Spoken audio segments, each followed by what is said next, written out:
Hey y'all, this is AL Think Madame, and this is the recap review for Ready to Love. Um, a show where almost nobody is ready to love. I pretty much can count on one finger the amount of people who are actually ready to love on this show. But anyway though, let me go somewhere and sit down. This week I guess the ladies are gonna be the ones who are running things, and they met up with nephew Tommy in his spot that he likes to frequent when he is in town in the DMV, and straight up told them, like I told the men, I better not catch y'all over here and all of that unless there's an invite. So anyway, this week they have to introduce the man of their dreams or their choice. During this process, they have to introduce them to their family members or family member. So they're gonna have to figure out who it is they want to meet and who they want to see the person that they are so interested in. Aisha is very reluctant to allow this to happen because I guess her folks are like, look, if they ain't right for you, they ain't right for you. And they will run the person off. And I'm like, well, if they run off just by meeting your folks, then that's a red flag anyway. I'm sorry. Like, there are people who are like, I don't care what I have to go through. I know I'm supposed to be with you. I'm going to fight for you. I want you. I don't care what I have to go through. It is what it is. So, I mean, it's got to be a strong one that's going to be able to deal with her, apparently. Because, yeah, if y'all are going to be together, y'all are going to be married to one another and not the family. And I know some people are like, oh no, when you marry them, you marry the family. It's like, yeah, to a certain extent, but they ain't got to be in your bedroom. They ain't got to be in your house. They ain't got to be in your face all day, every day. So I think that there is a limit to that, but let me digress. Aisha had her family to fly in from New York, and of course, she wanted them to meet Dante. So it was her mom and her brother, and the meeting seemed to have gone well. To me, from what we saw on TV, not much was really discussed, which I'm pretty sure that's not the case. But everything seemed to have gone well. It seemed like it went all right or whatever. And the brother and them, they was all acting like they was here for him, and that's good. You know what I'm saying? She was blushing whenever things were spoken. And, he said all the right things. Sydney ended up allowing Phil to meet her parents. And she had a brother and a sister there as well, which were dogs. So, yeah, that was interesting to see. um, y'all, y'all don't mind me. This is the alkaline concoction. So yeah, that's what all is going on in this. That's what all is going on right here. It's a lot. Just know that it does exactly what it's supposed to do, and it's everything.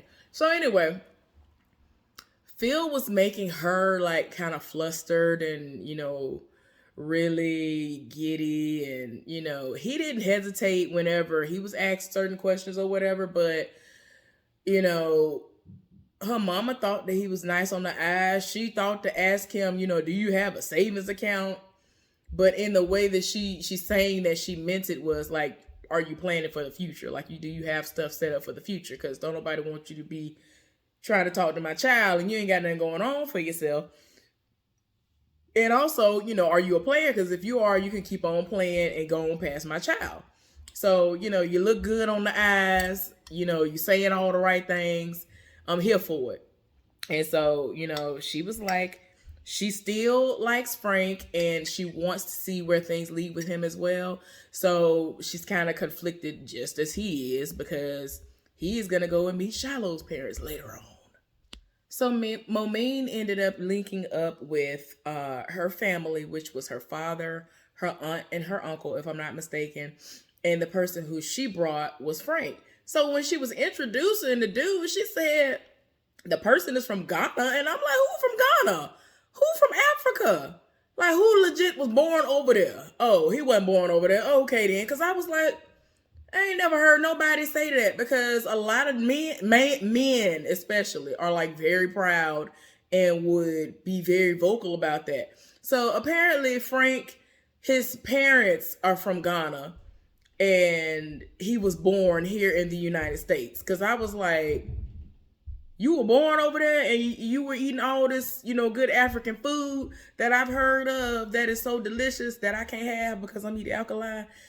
But I'm just saying. But yeah, it's Frank. Because I was confused. I was like, who? Who is the Guyanian man? I don't even know how to pronounce it no more. Who's from Ghana? Who is it?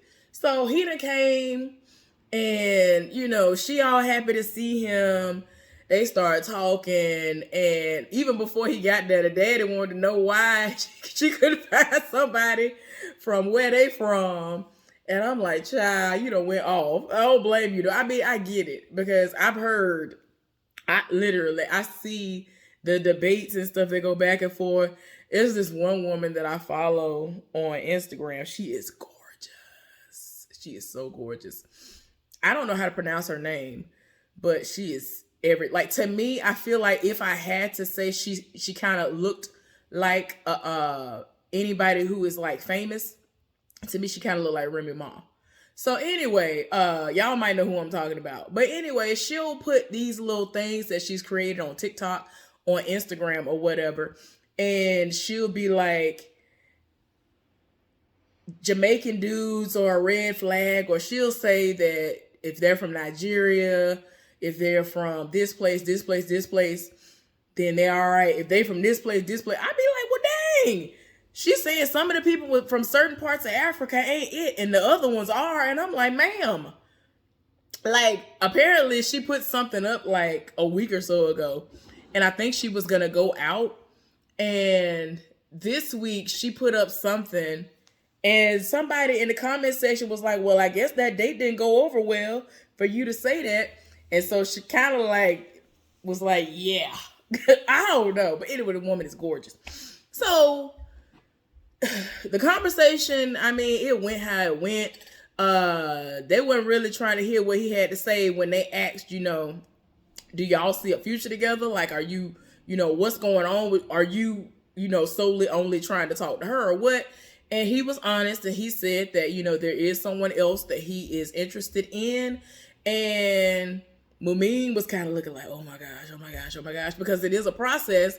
But at the same time, it's like they looking like, when it comes to you, I don't understand why he feels like he needs to be looking elsewhere, because you are the prize at this point. So yeah, they seem like they here for it, and they like how they look together. But when that answer happened, they were done. They were done with that. It was a wrap. Y'all, the drama finna go down, and I'm gonna watch it. Apparently Phil and Shiloh got into it at a bar the other night, and nephew Tommy is going to link up with them. Like, I'm like, well, dang, what happened?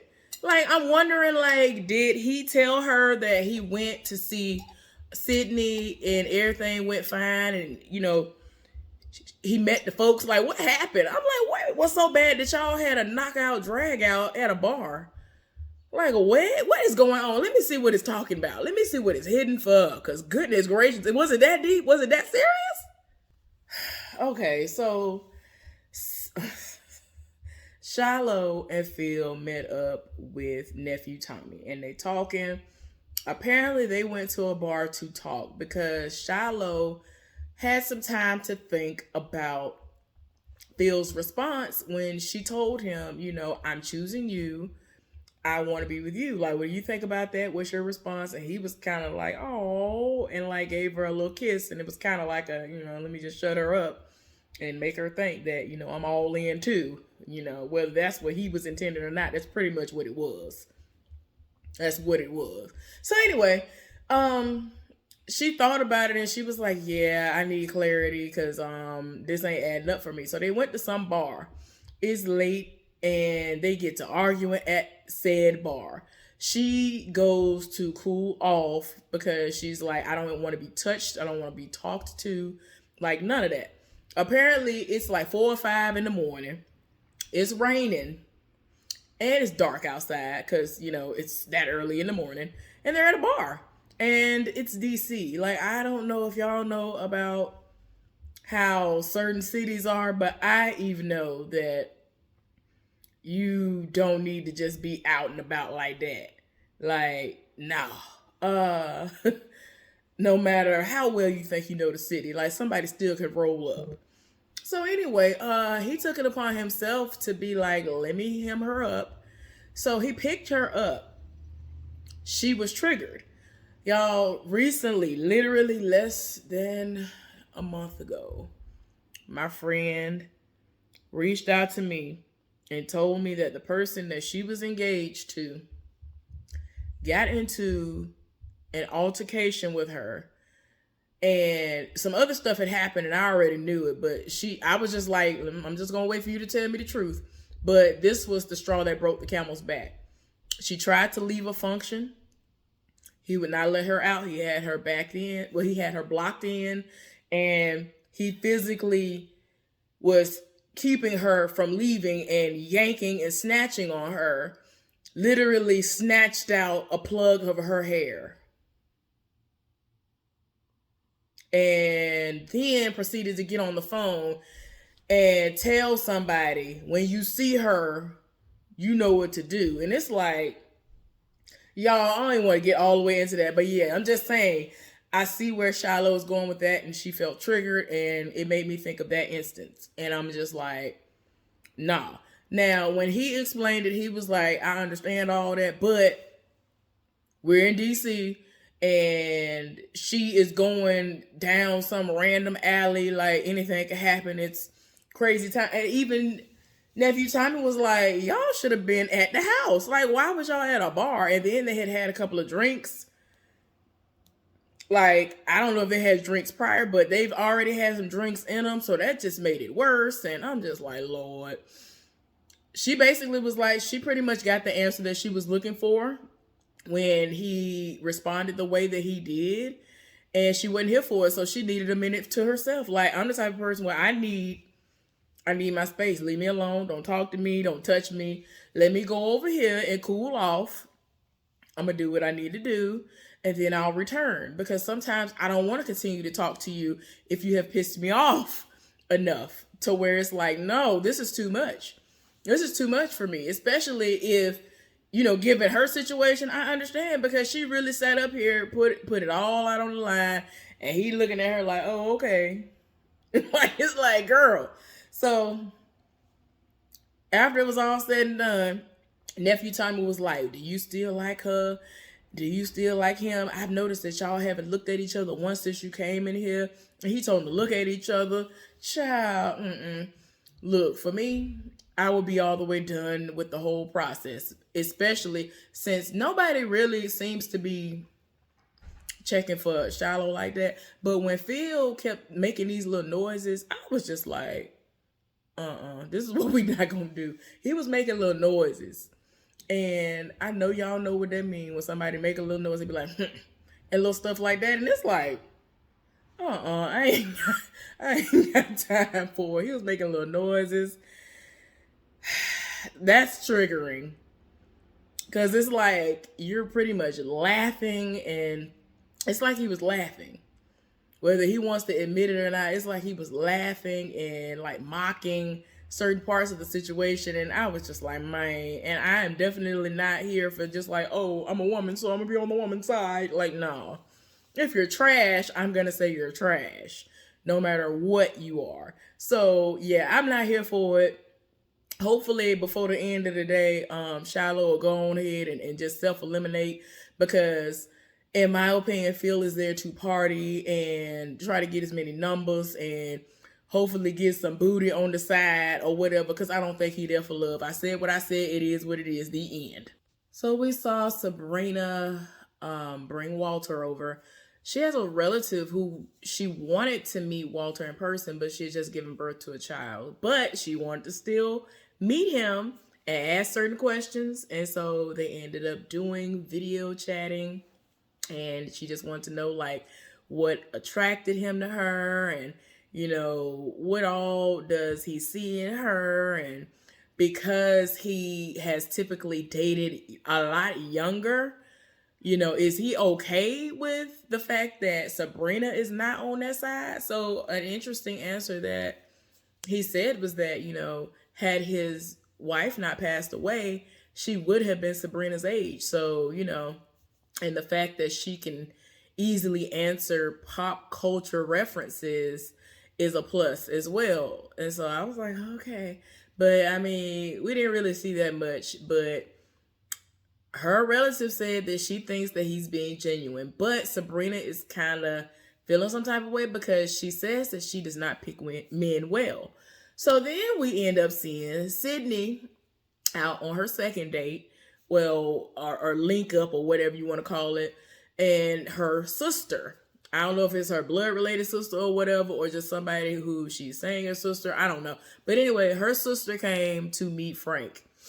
And in my mind, I'm like, you knew what you was doing because you should have just had your parents to meet both of them because they would have said to you what needed to have been said, probably a little bit more, stern. But who am I? So anyway, they were talking and, the friend was like, he seems cool or whatever, but, I don't know about all that. As far as him being in a relationship with you, I don't know. Because he's even like, I really like Mumin but I don't want to let you go. And it's like, I would have been so embarrassed, but yeah. But yeah, she was just like talking to her after he left. And she was like, I mean, he seemed cool or whatever, but I don't know about all that. And at this point, Sydney is now realizing that, it might be as simple as, oh, he's the male version of me. And we just gonna be really good friends and not us being lovers and us actually being together. And he's thinking the same thing. So we'll see where it go. I ain't never think that they was a good, match. I was just like, cause y'all both were on the club scene, okay. Like that don't mean nothing. But I mean, I only thing about it is that I understood that a lot of people seem to have issues with dating people who are part of the club scene. Meaning, like, if they're a club promoter or whatever, and then they can't deal with the nightlife and everything that come along with it. And apparently she can. But other than that, I just don't see I don't really see the connection like that. It's just as simple as him saying she fine, she got a body of a model, and that's it. I'm just like, okay. but that's not what a wife makes. But go off though. So Tommy met up with the ladies and everybody except for Shiloh. Let them know what all happened when their family members met the men that they want to spend their time with at the end of this process. And when it got to Shiloh, she was just like, yeah, I wanted Phil to meet my family, but we had an altercation, we had a situation, and I no longer wanted him to meet them. And so Tommy kind of asked her to elaborate because although he knew what happened, nobody else did. She told everybody what happened. Sydney was looking like, oh, wow, okay, that's unfortunate. I'm sorry that this happened to you. And in the confessional, she was like, she doesn't know him to be that type of person. And it's really hard for her to believe that this is what has happened. So she asked, out of respect for Shiloh, if she, would allow, or if she had a problem with her talking to Phil to kind of get a feel for what all went down, because it's a lot for her to process, because that's one of her connections. And so she was like, have at it, go ahead. So Tommy ended up saying, nobody's going home today. I want to give you, Shiloh, the time to do what you need to do and handle your business with Phil. And, then we'll go from there. So she ended up meeting up with him to talk. And he was like, I've been trying to reach out, but you didn't answer and all this other stuff. And so she was like, yeah, no. And she was just like, I'm hurt. I'm angry. I did not feel comfortable anymore. And I didn't feel safe, pretty much. To the point where She was like, I felt like you were going to do damage to me emotionally.